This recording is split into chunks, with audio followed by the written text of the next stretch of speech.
Hello and welcome to episode 7.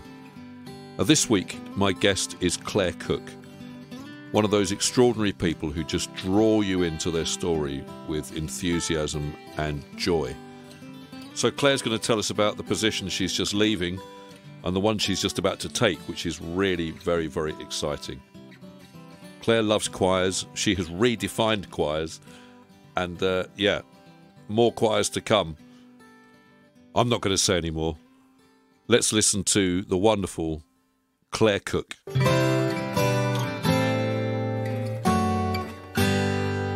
Well, really, really pleased to have Clare Cook with me. She's the outgoing CEO of Soundabout. Is that right?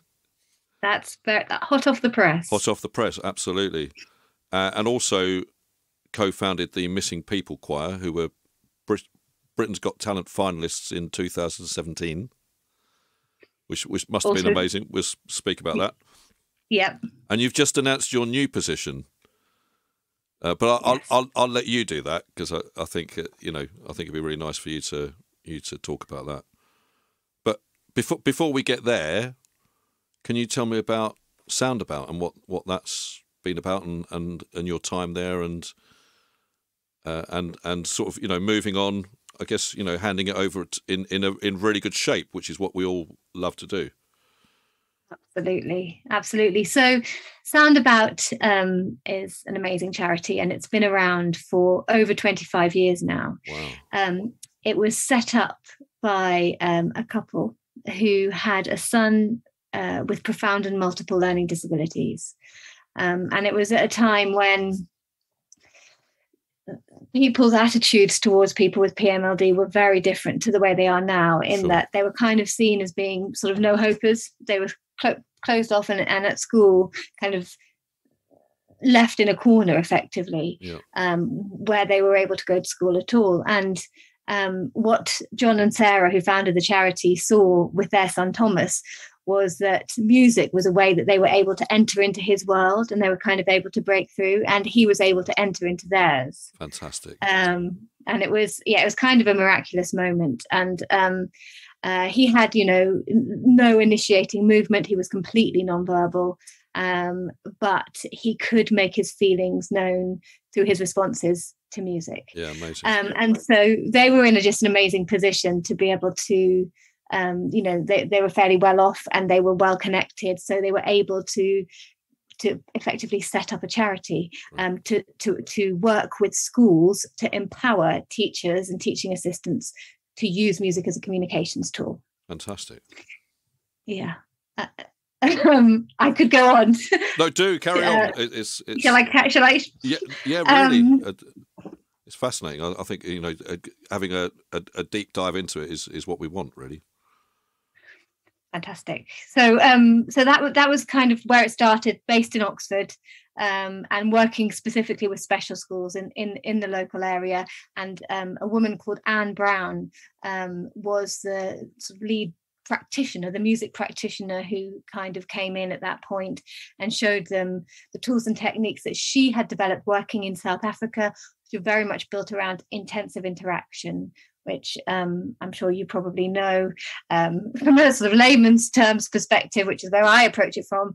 It's kind of like using the way that we interact with a baby, using call and response techniques and silence as a means of communication, but doing that through music. And so the focus initially was very much, and still is, the heart of our work is very much around working with people with profound and multiple learning disabilities.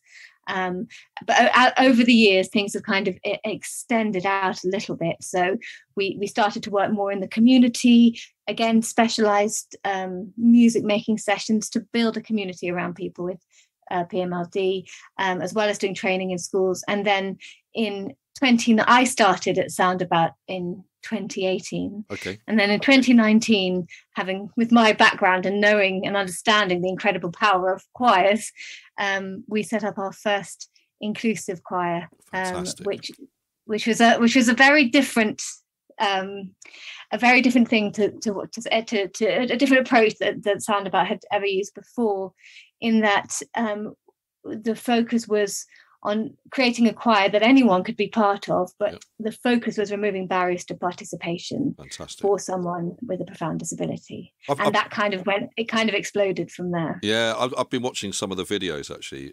It's great, you know.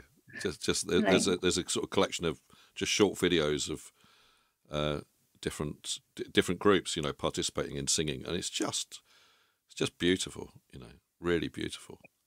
It is. It's completely joyous, and a lot of the people who are members of the choir tell us that they've never felt they're able to join a choir, or the person that they're there to support hasn't felt able to join a choir, because while most choirs say, you know, everyone's welcome, there's another step that needs to happen, which is that people need to make it possible for everyone to participate, both practically, you know, making sure it's accessible on a practical level, but also musically, making sure that we're genuinely being led by everyone in the room who has a chance to have their voice heard. Wonderful, yeah, great ethos. You know, and I think, you know, I think the work is beginning to do that to people, isn't it? It's beginning to really make a difference. I mean, I've been involved in this for about a similar amount of time, sort of 25 plus years, and just seeing changes of acceptance and changes of attitude. You know, it's slow, but it's moving in the right direction, you know, and then you get odd leaps, you know, in different places. And, you know, people like Phil Mullen kick everyone else into good shape, you know. Absolutely brilliant and inspirational man. He really is. And, you know, as I said, you know, he demands action, which is great. And we need people like Phil around. That's wonderful. Yeah. So what's happening with Soundabout now? I mean, you're heading off, but I guess you're leaving it in very good shape. And I don't know if you've appointed yet, but I mean, that's not necessary to talk about now. But I guess, you know, you're happy leaving it in really good shape and sort of really proud of the work that you've done there. Really, really proud. And you know, with almost thanks to the pandemic, which created an opportunity for us, because you know, when I started, we were very much primarily a local face-to-face only organization, and now with the pandemic, which forced us to shift our thinking and move into the digital space, and to deliver we saw the growth of our choirs mainly through 2020-21, because we were able to finally reach into people's homes or to their hospital beds, and you know, people with PMLD, you know, people with profound disabilities, traveling anywhere is hard, you know. And so while, you know, that there's two sides to that coin. On the one hand, that for some people, actually having the multi-sensory approach of music and being in the room is kind of vital, and working via Zoom doesn't really work for them. But on the other hand, there is that ability to reach out and build a community with someone who you've never actually met, and who's still part of a group, has friends with a group, but can do that even without ever coming. And that's an incredible, that's been a kind of revelation to us, and enabled us and removed another barrier, which is always our kind of mission, to remove as many barriers to participation as we can. And also the other critical thing is that what we really want to make sure is that everyone's voices are heard, everyone has a chance to be listened to and to lead. And while the choir sessions in person can be a little bit of a melee, the choir sessions on Zoom, we have to take time and stop and take turns and hear everyone individually, just by the very nature of how it works. And that's really powerful. Fantastic. So we've grown from that one choir which we set up in Oxford in 2019, and we will have 15 choirs by September, which are all commissioned by music education hubs, and which I heard Phil Mullen talking about in an earlier podcast. Music education hubs and arts organisations like the Midlands Arts Centre, the Mac Makes Music. And we work in partnership with them. So it's kind of also about empowering and mentoring teachers and music hub leaders to work in that inclusive way by working alongside us to deliver the choirs in the community. Yeah. But I does Soundabout do, you do more than voice stuff. I mean, you do other workshops as well, do you? We do. So we always have a bit of a battle over the choir term. While it is a choir, but we celebrate that everyone has their own way of sharing their voice. Oh, great. So some people sing, and some people sing to an incredible grade 8 standard, and then others will be using eye gaze technology, a clarion. Some will be using sound makers, some will be vocalizing. Okay. It's about the sound associated with you. That Fantastic. is your Okay, voice. yeah, that makes sense. That's wonderful. And likewise, I mean, choirs isn't all that Soundabout does. That's just been the kind of growth area over the past year. We still continue to work one-to-one with families, and we have resources, special kind of resources developed by Adam Ockleford, and using the Sounds of Intent framework that we work with families to empower them to use music with their child and to aid their development that way. We also work small groups in the community, and we continue to do training and modelling in schools. So the choirs is just one element of what we do, and all of it is, we have a kind of multi-sensory approach where there's no such thing as doing it wrong. Yeah, great. Basically, of course, yeah, they can't be. It's I mean, just participation that's the key, isn't it? Just getting people participating, and like you said, removing barriers and offering opportunities and access is just so vital, and it's, we grow communities so well. I mean, that's what, we're so lucky to work with music. It's so powerful. So powerful. And so beautiful. It's magic. It is magic. Yeah, it really is. Alchemy. Yeah. So that's Soundabout, but tell me about the Missing People Choir and how that came about. Yes, so that was obviously pre-Soundabout days. Yeah. For 9 years before Soundabout, I worked at the charity Missing People, which was an organisation which searches for missing people and supports families and loved ones left behind. And I personally had joined a community choir, which was at a time when life wasn't that easy for me. I'd just split up from my husband. I had a 5-month-old and a 3-year-old, and joining that community choir was kind of life-changing for me, and did wonders for my mental health, and gave me a kind of immediate supportive community around me, as well as the fun and joy of making music and singing in harmony with people. Absolutely. Yeah. And at the time I was working for the charity Missing People, as I mentioned, and my choir leader at Rock Choir, where I was a member, was a chap called Jim Hawkins, and he and I together set up a choir for families with missing loved ones. Obviously, I'm not a musician, I'm not a choir leader, so I was kind of working to bring the people together. Okay. And he kind of performed the magic. And it was it worked in two ways, basically, because on the one hand it really gave a focus to the families as a way of singing to their missing loved ones, and like a practical, physical way of sharing their grief, their loss, and their hope. But when you have a missing child or a missing loved one, you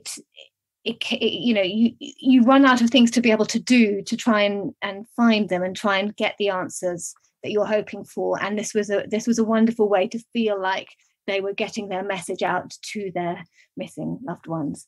And then also, on the other hand, obviously when you're singing, you can't really think about much else apart from, am I breathing right? Am I singing the right words? Am I pitching? Am I, all those kind of things. So it's a distraction. So it kind of worked in those two very opposite ways. Yeah, fantastic. And that community of support of people going through a very unique experience, who uniquely understood each other. It bound them together. So that was kind of the basis of it. And then we were invited to go on Britain's Got Talent after making a few videos and so on, and we were we sang with images of missing people behind us, appeals for missing people, because obviously there's massive global opportunity to spread the message. Yeah.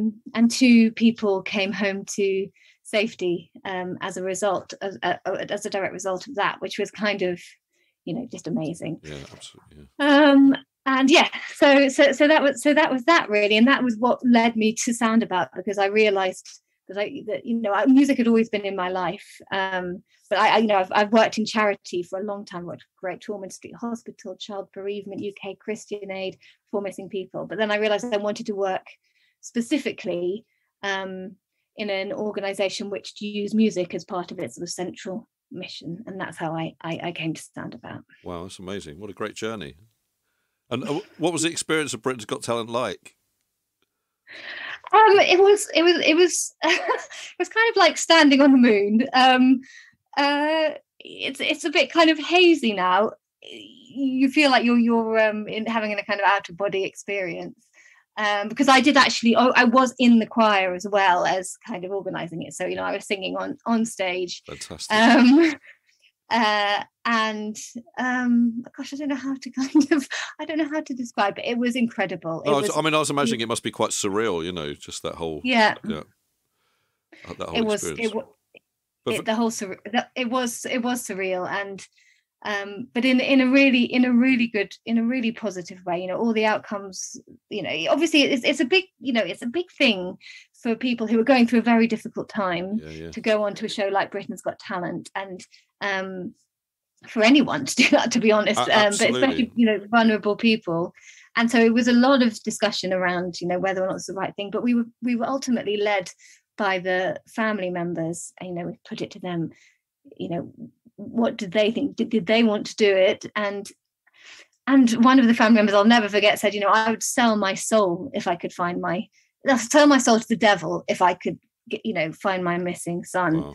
So it's having Simon Cowell, not liking our singing, it's not really a worry for me. I'm not, I'd much rather have that opportunity to get our message out there. And so that's what drove us forward. Absolutely. And the function of music is not to win talent shows, but is to build community and bring people together and connect people to one another. That's what music does better than anything I've ever come across in my life. And yeah, so it's just wonderful stuff. It really is. So now you have a new step, which sounds absolutely incredible. So do you want to tell us about what you're doing now? Yeah. So as I said, it's hot off the presses. But yes, as you said, Soundabout's in a really strong position, and I'm now taking my next step in my journey, which is moving to be the first executive director of the London Gay Men's Chorus. Wow, that's just incredible! Congratulations! Thank you very much. I was just, when I read it, I was just like, wow! It's just absolutely thrilled.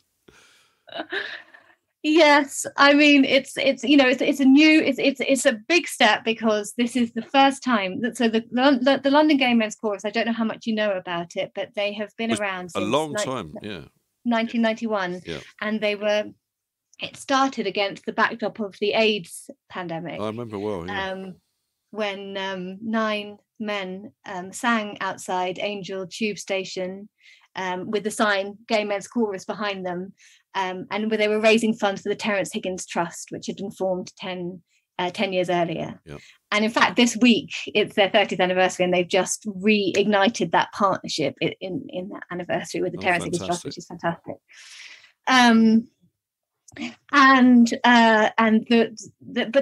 It's such a passionately run organisation. It's been entirely run by volunteers and volunteer trustees, and they're now in a position to be able to and want to professionalize it, and in terms of the administration. Yep.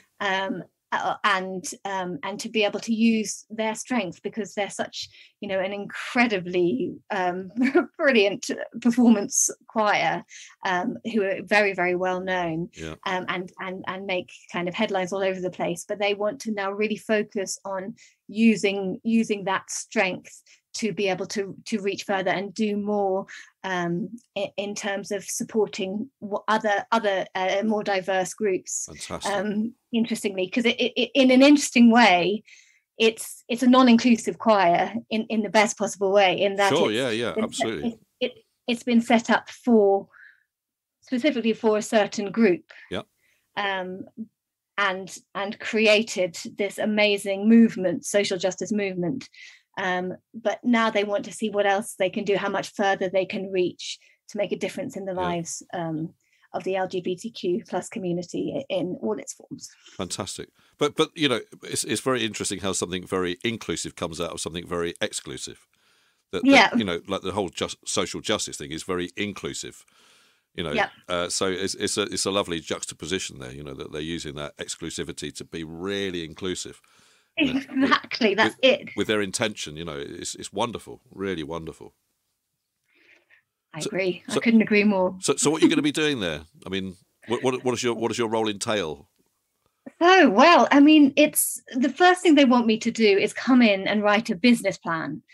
So to really understand how they can think about diversifying their income streams to be able to develop their outreach program. So the performance side and the London chorus, as it is one element of what they do. But they've always done and had a mission to do outreach work in schools and to use music to help tackle homophobic bullying. Fantastic. And they want, so I'm sort of there to kind of make this, to understand and kind of encapsulate their vision, their mission, their values, to create a business plan to enable them to reach their mission and to make that vision a reality.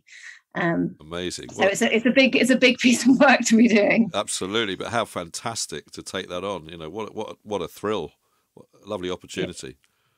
I know. I can't tell you how lucky I feel. Well, I guess luck's sort of not really part of it. You've spent the last years of your life just sort of moving towards this next moment, you know, and gaining all those skills and contacts and, you know, connections, networks along the way, you know. So I can't think of anyone better suited to take that on. I think it's amazing. Oh, thank you. I'd like to say huge congratulations on that. I think it's absolutely fantastic. Oh, thank you so much. I will definitely keep you in touch and let you know how it's going. Well, yeah, I mean, you know, it'd be lovely to sort of catch up in sort of 6 months' time or something and see where you're at. I'd love to. Great. Well, really lovely speaking to you. One last thing I have to ask you, which I'm asking everyone, which is, and it's a question I asked Holly, which is why you're here. Yeah. Which is, who do you know who I should speak to?